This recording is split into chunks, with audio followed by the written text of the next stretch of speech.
Hello and welcome to Just Hoops. In this video, we're going to go down to New Orleans and preview the 2022-2023 New Orleans Pelicans. The Pelicans last year made the playoffs under first-year coach Willie Green. They set a great foundation for the future moving forward, losing in 6 games to the Phoenix Suns, and this year is very bright for them. So in this video, we're going to look at both ends of the floor, but to start, there's somebody back in New Orleans. Zion is back, and let's look forward to see what he can do this year for the Pelicans. Starting off, we already know the givens. He's a tremendous open floor athlete. He's a north and south beast. He's able to run the floor as good as anyone, finish it strong and explosively. He's an elite finisher. 96.6% of his field goal attempts are from two-point land. 70.9% of them come from 0 to 3 feet, and he's shooting 61.4% from 2.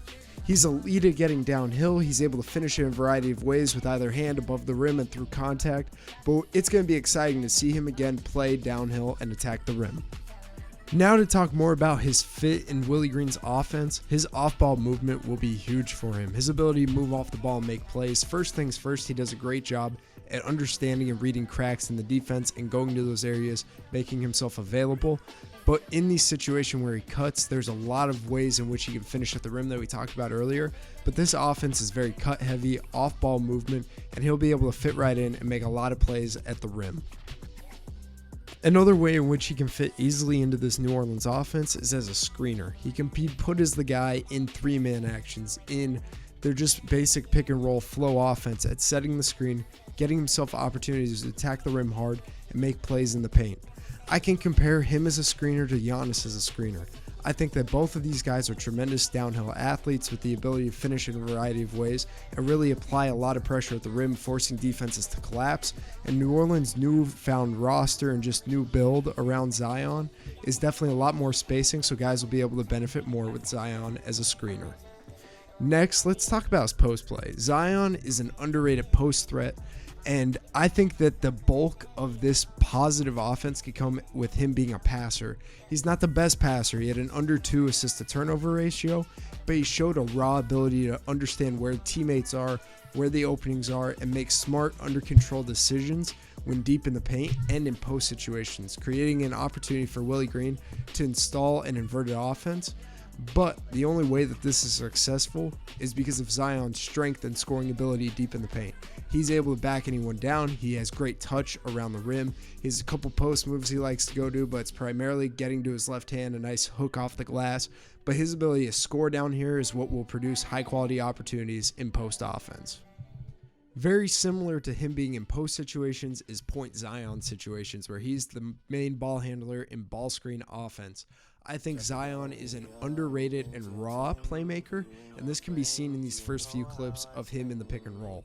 These first few clips show his ability to get downhill and make under control decisions off 2 feet or even in the air when deep in the paint amongst the trees as they're jumping, making plays, rotating, and finding the open big on the porch. These next few show him in pick and pop situations. He's able to read if the defense sticks to him for that split second and go make plays. Van Gundy as a coach did a really good job at giving Zion the ability to have the ball in his hands and go make plays. I think that this skill set will easily translate to Willie Green's offense and allow him to make plays downhill with different variety of screeners, different variety of spacing, and just be really under control as a playmaker. But the same as the post, the only way that this is successful is because Zion can get downhill and go make plays deep in the paint with his elite athleticism and finishing ability. Now to go to the defensive end of the floor, let's talk about Zion as an individual one-on-one defender. That physicality, that size, that athleticism allows him to be very versatile defensively, and he showed it in his ability to switch during his first 2 seasons with the Pelicans. He was able to get in his stance. When he was motivated, he was a very good defender. Now under Willie Green, I think that he will install the culture that is needed for Zion to give a full effort every time out on the floor. Be able to get in his stance, be active, have good hands, have good feet, force tough shots, stay in front. He has the athleticism to do it. He has the quickness to do it. I think that Willie Green is the coach to make sure that he shows up on a nightly basis and contributes individually on the defensive end of the floor. Now, as a team defender, Zion was very solid. He did a really good job in spot up and closeout situations where he got a hot hand up, closed out in an ability to recover or stay in front. He was really good at recovery, at staying connected to the ball handler and being able to make a play from behind, whether it's poking the ball loose on the dribble or blocking a shot or just being in the passing lane and taking away an option. But I think that Willie Green's defense is so prioritized on their ability to rotate, communicate, and be a collective team group that I think Zion will be able to come in and help in that sense because of his athleticism and just physical abilities. But I think Zion needs to, as we talked about individually, stay locked in and make smart decisions consistently that will allow him and his team to be successful in the long haul. But the one way I already know Zion will be able to come in and help the Pelicans out defensively is just his defensive playmaking ability. Whether he's on the ball or off the ball, he's highly active. He does a good job with his hands at getting his hands in passing lanes, getting his hands on the ball. He does a good job at just reading and from an individual and team standpoint where the ball's going. It also gives him an opportunity to get out in transition, but he does give great effort when he's locked in. A lot of these key matchups, you can see when he played Brooklyn, when he played Atlanta, when he played these high marquee matchups, he went out there and he gave it his all in terms of chase down steals, chase down blocks in the passing lane. So this effort is there. He's shown that he has the ability to do it. That's the point of him doing it consistently. His physical abilities, his size, his strength allow him to make so many different plays as a defender, inside and out, and it will be exciting to see him go out there and make plays consistently for the Pelicans at the defensive end of the floor, turning teams over, making shots difficult in the paint, and just being an all-around presence for the New Orleans Pelicans. Time to shift now and talk from a team perspective, diving into their offense first. Here are some stats for you. They had a 112 offensive rating, which was 19th in the association. They were 21st in pace, 6th in free throw rate, 24th in effective field goal percentage. But here are some takeaways for me. They're awesome at getting to the line and playing at their pace. They need to improve their shot selection and also getting their athletes downhill. But now let's dive into the film and see what they did last year and what they can build upon. So first, let's talk about their offensive principles and just base look offensively. At the offensive end of the floor, they were 4 out, 1 in generically, and they were great at always moving and creating chaos on and off the ball. But here, these first few examples, I just want to show you the spacing that they went to. That 4 out, 1 in, basic spacing with 4 guard/perimeter players wide and the big floating the middle of the floor. Here, Hernan Gomez is outside the arc, but he's in a position where he can float, make a play, and in this play, he cut and got a layup. Here against Phoenix in the regular season, you can see when things break down, they get into this 4-around-1 spacing, allowing them to move the ball, move off the ball, and play off of gaps and just play off of each other. Now to talk more about some principles and just things that are automatic within their offensive scheme and system. They love cutting. So the 45 cut is huge in their offense, the banana cut, just things like this that were reads off the ball became automatic within this system. Here's a great example against Phoenix. You can see as Herb gets the ball to BI gets downhill, and when BI attacks, you can see that Jackson Hayes and Valanciunas both cut. Hayes was cutting from the theoretical 45, and Valanciunas was cutting from the baseline, quote-unquote, a banana cut. Here against the Lakers, we're going to have another great cutting example from the weak side, just making that automatic read on the baseline. This Charlotte example will show more of the randomness though, because things break down. Jose has the ball after this trap, and you'll just see that they keep good spacing. They stay committed to where they are on the floor, finding openings and cracks, and Jackson Hayes ends up with a lob catch and dunk. This ability by this offense to just understand the floor, understand spacing, understanding opportunities of when and where to cut. Here, Valanciunas just rim dives down the slot. They have their automatics built in on baseline drives, the 45, on middle drives, the banana, things like that. But at the end of the day, it's just playing with space, understanding the floor, understanding opportunities, and playing off of each other, reading the gaps, reading the defense, and just going out and playing smart team basketball that made them so successful in Willie Green's first year. The bigs were a huge part of this offense in terms of promoting movement and promoting action. This first clip against Denver does a great job at showing an elbow touch into an over, which turns into a split, force curl, and then getting BI the ball on a handoff, and then it turns into a post touch with a 45 cut. Just a ton of great movement, all off of a touch by the big. Here's an example of their pick and pop, but just to list off different actions that they use, they like going with zoom, Chicago, splits, single high-aways, overs, and just they create randomness. This clip here is just random. Valanciunas gets the middle touch, and there's just a 45 cut, and they hits him on the back door. But here's an example of an action. It's a pop 5 action into a zoom with movement on the weak side of 45, just cut and fill behind. But this is just one of their basic actions, just a simple zoom off of the pick and pop in the middle of the floor, a nice 5-out action to play off of the big. Here's another example of their pop 5 action. This one is a force curl. It breaks up a little bit and just gets BI a touch as the force curl screener. This one here against Dallas is an elbow touch into a chin. The chin turns into a zoom for BI, just another option to play off of the big men. I'm excited for next season to see Valanciunas and Zion in these situations as the big that they're playing off of. I think Zion presents so much more challenges for a defense to have to collapse at the rim and also still guard on the perimeter and guard shooters wide. Now let's talk about their ball screen flow offense that was huge in their playoff run and just their overall success after the trade deadline. So this first clip here against Atlanta, we're going to see their basic look. They usually had a single strong side, 2 weak wide into a slot or side ball screen. This was their main flow action. It allowed the big to set a screen either direction to be able to attack in a variety of ways, create randomness.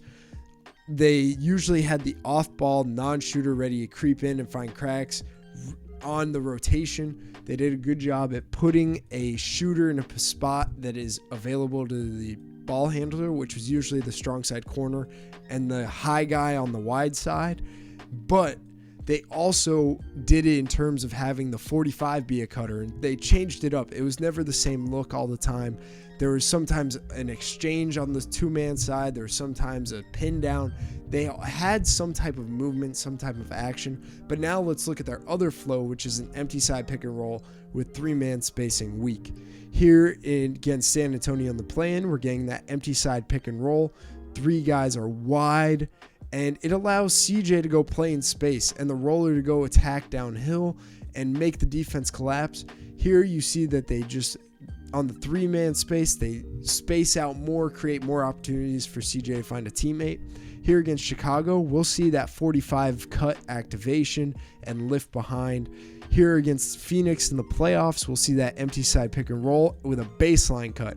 They showed variety of where they put their cutters, but this ball screen offensive flow and action was huge for them. CJ and BI were a huge part of their offense, and it allowed them to easily get into secondary action, secondary flow, play in space, and just play randomly off of each other like we talked about earlier in this video. Now, the last thing we're going to touch on offensively is their 3-man actions. These were huge in late game situations for them, allowing to create opportunities for BI and CJ to get the ball, play off of each other, and play off of a big or third person. But these actions allowed there to be randomness at the point above the break and allow spacing to provide opportunities for a roll, provide opportunities for a drive, and also create cutting opportunities when the help side lost their guys in the corners. This was huge in terms of providing randomness. Also, there was zoom, Chicago, splits, single high aways. There was just so many different ways in which they were able to get CJ and BI touches wide and also playing off of each other, flowing into double high ball screens, flowing into splits, flowing into elbow actions. Just these 3-man actions were huge. They had counters for them also.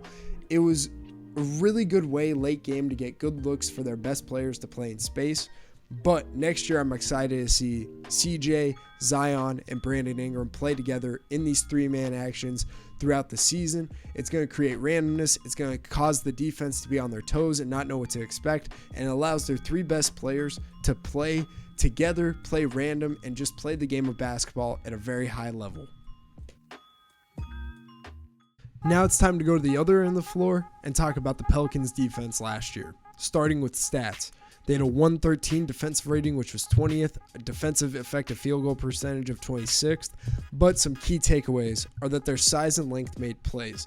They did a good job at forcing teams to stay out of the half court and not score in transition, and they made it tough to score in the paint, whether that's second chance points or attacks. So now let's look at the film and look forward to what we can see next year from this defense. So we're going to break down this Willie Green defense, starting with the first level and second level, then going to their shell, and then looking at their rotations and ending with ball screen defense. This is going to be an in-depth breakdown about what Willie Green installed last year and how it grew throughout the season, evolved, and eventually turned into a really high-level defense that won them games in the playoffs.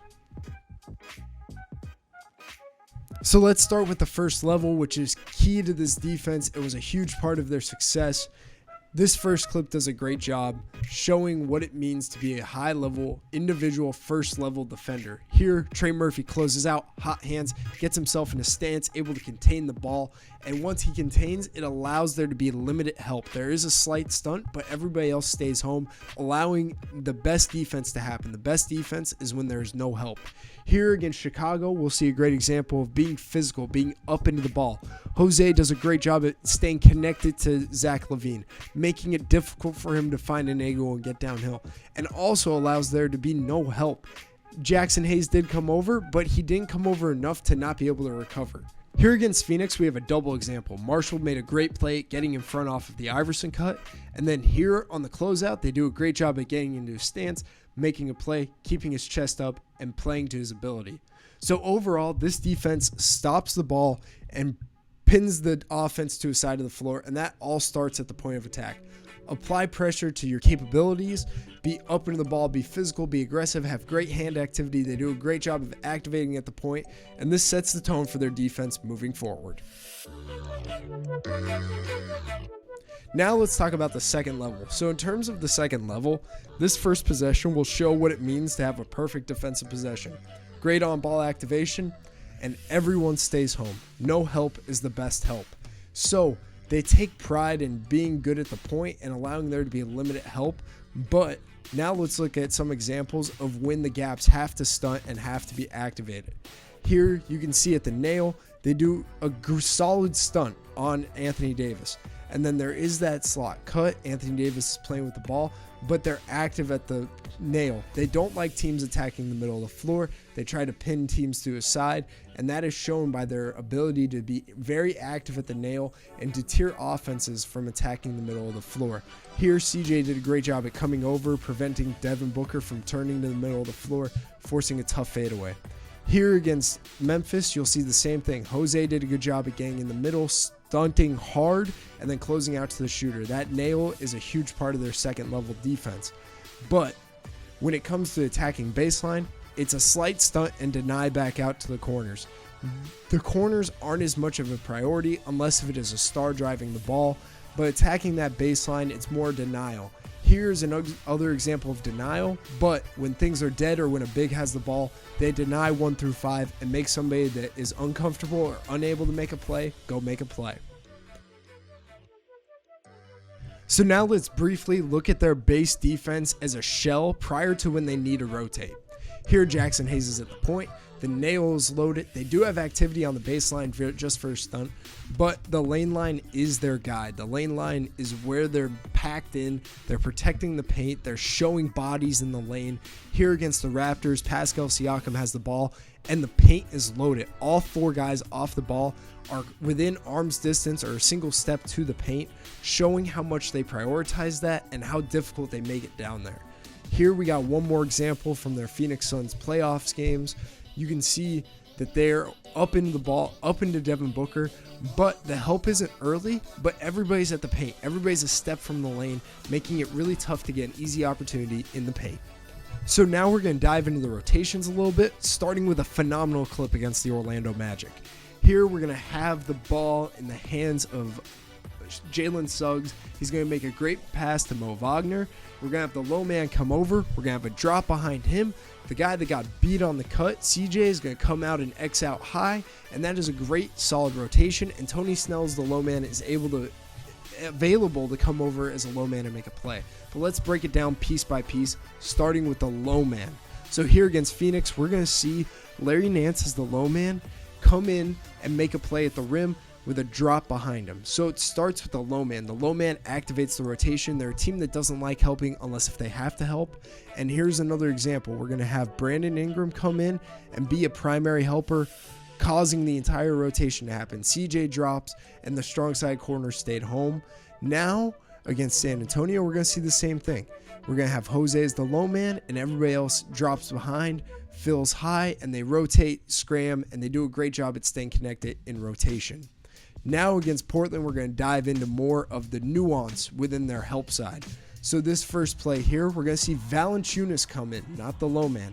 They like having size as the primary help, and they like allowing their bigs and sized guys to be able to float. Here, Valanciunas isn't the low man again, but he is the primary help. Yes, this might be a 3-second violation, but he's in position to go make a play on a drive like he did right here, forcing the kick out eventually. Here's another example of Valanciunas or size floating. So we have Jackson Hayes as low man, Valanciunas is below the nail in the paint. Both of these guys are the primary help on that drive by Russell Westbrook, and then the drop behind Valanciunas is able to rotate out and contest the deep three. These last 4 clips will show how elite Phoenix was in rotation. So Dante DiVincenzo gets the baseline drive, Larry Nance is the primary help as the big, the guy behind him drops, the pass is at the 45, but he comes over and rotates, and they do a good job as a wheel. That was a mini version, but here against the Suns, we have the double team activate the rotation. The double team happens, they make the simple play, the next guy comes over, the next guy comes up, they peel wide, they help the helper, they stay connected, communicate it, and scramble at a really high level.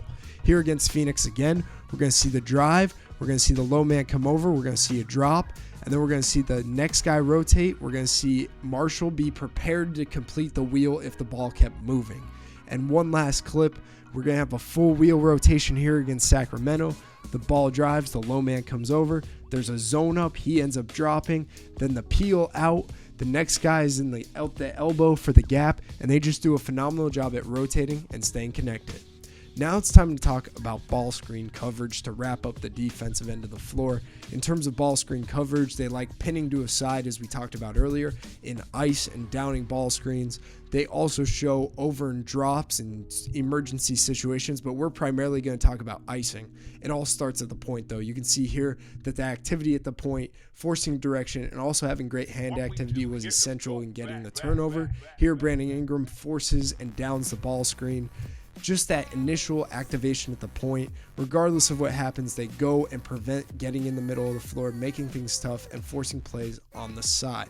So now to break things down a little bit, on the ice, this is the backside. They like flattening out the low man. They like him being early in ball screens, and then they zone up on the 2-man side, allowing there to be somebody that can play both, allow Xing out to happen. We'll talk more about that later, but here we're going to see the high low man able to be there if the screen happened.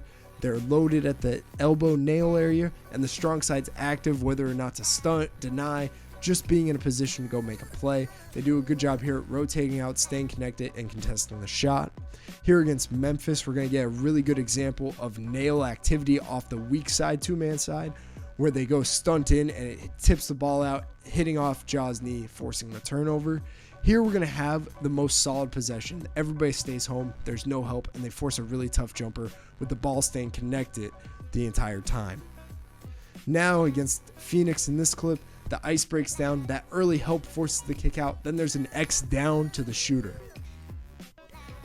Now against Phoenix again, this is an essentially great ice clip. They're up into the ball, forcing him to the side.